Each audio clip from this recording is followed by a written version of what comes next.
الحمد لله الذي أرسل رسوله بالهدى ودين الحق ليظهره على الدين كله ولو كره المشركون. أشهد أن لا إله إلا الله وأشهد أن محمدا رسول الله. اللهم صل وسلم على سيدنا محمد وعلى آله وأصحابه أجمعين. أما بعد، فيا عباد الله، يا أيها الذين آمنوا اتقوا الله حق تقاته ولا تموتن إلا وأنتم مسلمون. وقال تعالى: فلا وربك لا يؤمنون حتى يحكموك فيما شجر بينهم ثم لا يجدوا في أنفسهم حرجا مما قضيت ويسلموا تسليما.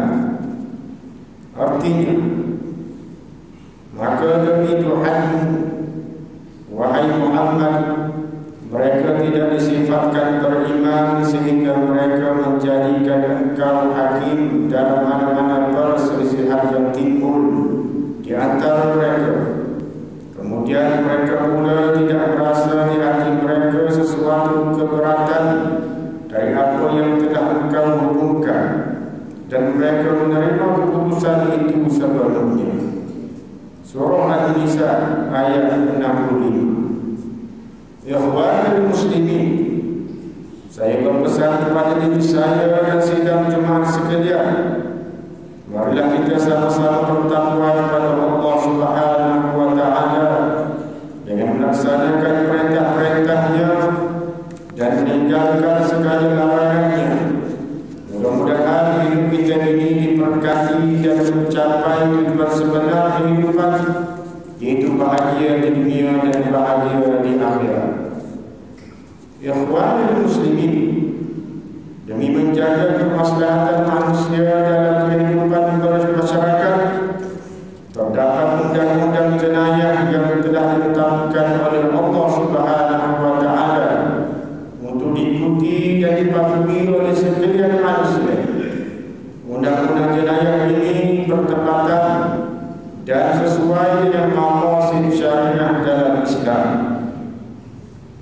Secara umumnya, maqasid syariah ialah tujuan yang ingin dicapai oleh syariah dalam mensyariatkan sesuatu hukum bagi menjamin kemaslahatan masyarakat. Tujuan maqasid syariah adalah untuk memelihara 5 perkara, yaitu agama, nyawa, akal, keturunan, dan harta, demi mengekalkan maslahat dan menjauhi mafsadat, yaitu kerosakan. Syariat Islam membahagikan hukuman jenayah syariah kepada 3 bahagian, yaitu qisas, hudud, dan ta'zir. Ketiga-tiga hukuman ini merupakan konsep penting dalam undang-undang Islam yang memainkan peranan dalam menekankan keadilan dan ketenteraman dalam masyarakat. Hukum qisas merujuk hukuman yang dijatuhkan kepada pesadah, sama seperti perbuatan yang dilakukan oleh pesadah tersebut. Dalam kata lain, seseorang yang melakukan pembunuhan maka dibalas dengan cara yang sama. Ya ayyuhallazina amanu kutiba alaikumul qisasu fil qatl. Artinya, wahai orang yang beriman, diwajibkan kamu menjalankan hukuman qisas, yaitu balasan yang seimbang dalam perkara orang yang mati dibunuh. Surah Al-Baqarah ayat 178. Hukuman qisas tidak hanya dibawa oleh Nabi sallallahu alaihi wasallam, bahkan ia juga terdapat dalam syariat sebelum datangnya agama Islam. Allah Subhanahu wa Ta'ala berfirman: "Wa katabna 'alaihim fiha anna an-nafsa bin-nafs wal 'ayna bil-'ayni wal-anfa bil-anfi wal-udhuna bil-udhuni was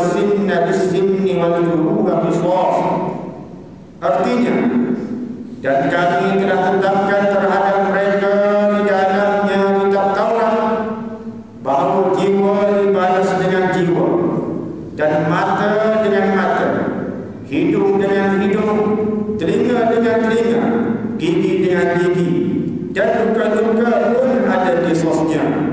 Surah Al-Ma'idah ayat 45. Ini bukti yang jelas bahawa pelaksanaan hukum kisos begitu penting hingga turun menjadi syariat yang diamalkan oleh nabi-nabi dan rasul-rasul terdahulu. Oleh kerana hukuman kisos menjadi hak kepada mangsa atau wali kepada mangsa, maka diberikan hak untuk mereka memilih sama ada hukum kisos mau diteruskan ataupun diberikan kemaafan beserta bayaran diam atau kemaafan tanpa sebarang diam. Abu Hurairah meriwayatkan daripada Nabi sallallahu alaihi wasallam bahawa baginda bersabda, "Wa man qutila lahu qatilun fa huwa bi khairin nadhirin imma an yuqtala wa imma an yufda." Rawahu Bukhari wa Muslim. Artinya, sesiapa yang warisnya dibunuh, maka dia mempunyai dua pilihan, sama ada mahukan hukuman bunuh terhadap si pembunuh atau dia. Ikhwanul muslimin, inilah salah satu keistimewaan syariat Islam berbanding syariat sebelum ini. Kerana dalam syariat Yahudi tidak terdapat dia. Selain sebagai sebuah bentuk hukuman, kisos juga merupakan sebuah bentuk pencegahan. Firman Allah Subhanahu wa taala dalam surah Al-Baqarah ayat 179 yang berbunyi, "Walakum fil qisasi hayatun ya ulil albab la'allakum tattaqun." Artinya, dan dalam kisos itu ada kelangsungan hidup bagimu, hai orang yang berakal, supaya kamu bertakwa. Abu Hatim Ar-Razi menukilkan dalam tafsir beliau pandangan sebahagian tokoh tafsir, sama ada dalam kalangan tabi'in maupun sahabat Nabi sallallahu alaihi wasallam, bahawa maksud ayat tersebut adalah sebagai penghalang untuk seseorang melakukan jenayah pembunuhan kerana bimbang hukum bunuh balik terhadap dirinya. Ikhwanul muslimin, hudud pula adalah jenayah yang ditetapkan hukuman kesiksaannya oleh Allah Subhanahu wa taala. Hudud melibatkan kesalahan zina, qatl, mencuri, merompak, minum arak, bohong dan murtad. Marilah kita merenung dan memperhatikan dengan ilmu dan iman terhadap hukuman hudud yang telah diwajibkan oleh Allah Subhanahu wa taala. Pasti kita akan menyaksikan hikmah dan maslahah pelaksanaannya di setiap tempat dan di sepanjang masa. Ini kerana Allah sang pembuat hukum amat mengetahui kemaslahatan hamba-hambanya. Dia juga amat mengetahui bahawa kerosakan akibat jenayah dapat dikekang melalui pelaksanaan hukum hudud. Kesalahan-kesalahan yang melibatkan hukuman hudud telah ditetapkan oleh Allah Subhanahu wa taala di dalam Al-Quran beserta hukuman-hukuman yang sepatutnya diterima oleh si pelaku.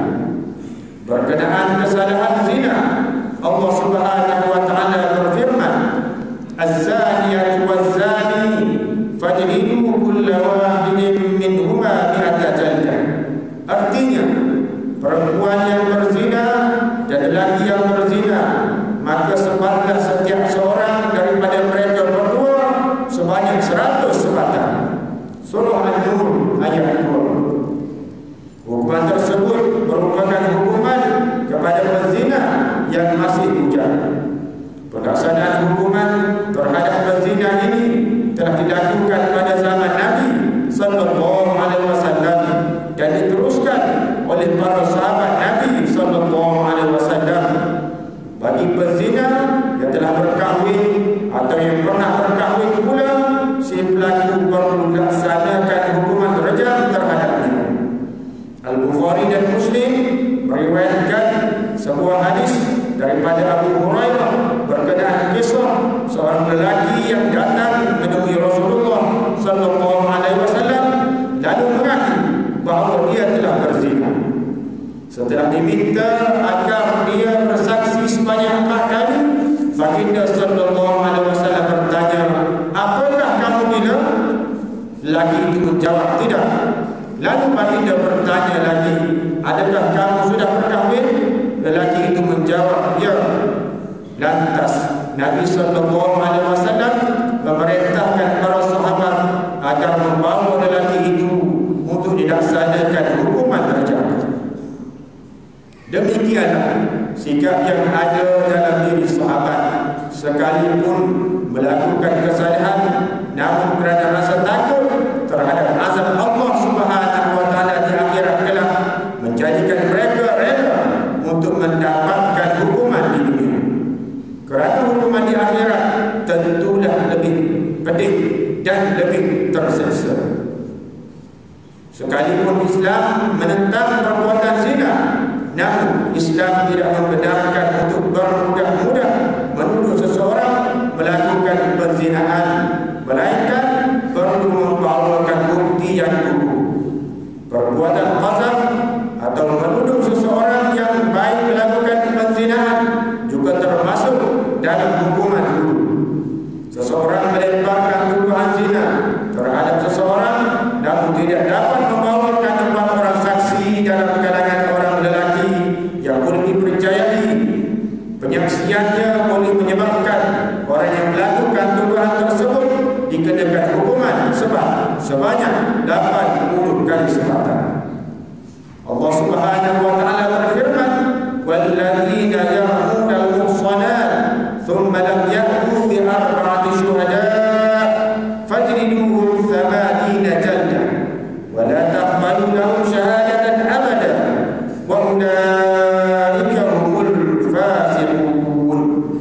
Artinya, dan orang yang melemparkan tuduhan zina kepada perempuan yang terpelihara kehormatannya, kemudian mereka tidak membawakan 4 orang saksi, maka sebatlah mereka 80 kali sebatan. Dan janganlah kamu menerima persaksian mereka itu selama-lamanya, kerana mereka adalah orang yang fasik. Surah An-Nur ayat 4. Ikhwanul muslimin, pelaksanaan huruf ini perlu dilakukan dengan adil, tanpa mengira kedudukan atau pangkat. Nabi sallallahu alaihi wasallam telah memperingatkan akan kebinasaan umat terdahulu kerana memilih bulu dalam melaksanakan hukuman. Nabi sallallahu alaihi wasallam bersabda, "Innama ahlakal ladzina qablakum annahum kanu idza saraqa fihim asy-syarif taraku wa idza saraqa fihim ad-dha'if aqamu 'alaihi al-hadd wa ayyullah law anna Fatimah bint Muhammad sarqat laqattu yadaha." Rawahul Bukhari. Maksudnya, sesungguhnya telah binasa umat sebelum kamu kerana mereka apabila orang berkedudukan dalam kalangan mereka yang melakukan pencurian, mereka tidak melaksanakan hukuman. Sedangkan apabila orang lemah dalam kalangan mereka yang melakukan pencurian, mereka laksanakan hukuman hudud terhadapnya. Demi Allah, sekiranya Fatimah binti Muhammad anakku mencuri, pasti aku akan memotong tangannya. Manakala hukuman ta'zir pula, menurut Imam Al-Mawardi dalam kitab beliau yang terkenal yaitu Al-Ahkam As-Sultaniyah, ialah ta'dibu ala dhunubin lam tusyra'a fiha al-hudud. Maksudnya, sebuah hukuman yang bertujuan mendiri terhadap kesalahan yang tidak disyariatkan hudud padanya. Definisi hukuman ta'zir yang disebutkan oleh Imam Al-Mawardi ini juga sama makna dengan maksud ta'zir menurut Qamus Dewan Bahasa Edisi keempat yang memberikan maksud ta'zir sebagai hukuman yang dijatuhkan atas dasar kebijaksanaan hakim kerana tidak terdapat di dalam Al-Quran dan hadis bertujuan untuk pengajaran. Ini bermaksud kesalahan yang bukan berkaitan hulu dan khusus pemerintah diberikan kebenaran untuk menentukan sesebuah hukuman yang dapat mendidik masyarakat berdasarkan kebijaksanaan pemerintah. Antara kesalahan-kesalahan yang perlu dikenakan hukuman ta'zir ialah mengkalahkan kemungkaran, memusnahkan atau merosakkan tempat ibadah, takfir dan sihir. Sebagai contoh, di bawah enakmen Qanun Jenayah Syariah Negeri Kelantan 2019 memperuntukkan mana-mana orang yang melakukan amalan, perbuatan, tindakan atau apa-apa sahaja yang boleh ditarifkan sebagai sihir dengan apa-apa cara, jika ditarifkan kesalahan boleh didenda tidak melebihi RM5,000 Malaysia dan dipenjara selama tempoh tidak melebihi 3 tahun dan disebat tidak melebihi 6 sebatan. Demikianlah undang-undang yang ditetapkan dalam Islam bertujuan untuk menjaga dan memelihara manusia dan menolak sebarang bentuk mudarat yang boleh mengganggu bukan kehidupan manusia sejarah. Ikhwanil muslimin, akhirnya marilah kita berdoa kepada Allah Subhanahu wa taala agar menyelamatkan kita semua daripada segala wabak, penyakit dan bala bencana. Perbanyakkanlah melakukan amal soleh dan menghindari segala perkara yang membawa kemurkaan Allah Subhanahu wa taala. Ingatlah bahawa mengambil risuah dan salah guna kuasa, mengambil bahan-bahan yang memabukkan dan salah guna dana serta segala perbuatan haram akan membawa penghinaan di dunia dan akhirat. Khatib juga ingin menegaskan bahawa di dalam harta kita terdapat hak orang lain yang perlu kita tunaikan, khususnya zakat. Justru salurkanlah infak anda sama ada zakat atau wakaf kepada Majlis Agama Islam Kelantan selaku badan yang dipertanggungjawabkan untuk menguruskan zakat dan wakaf di negeri Kelantan. Pihak majlis juga memerlukan kerjasama semua pihak untuk menyalurkan maklumat golongan yang memerlukan segera diketahui agar mereka yang kurang bernasib baik akan mendapat pembelaan sewajarnya. Marilah kita merasakan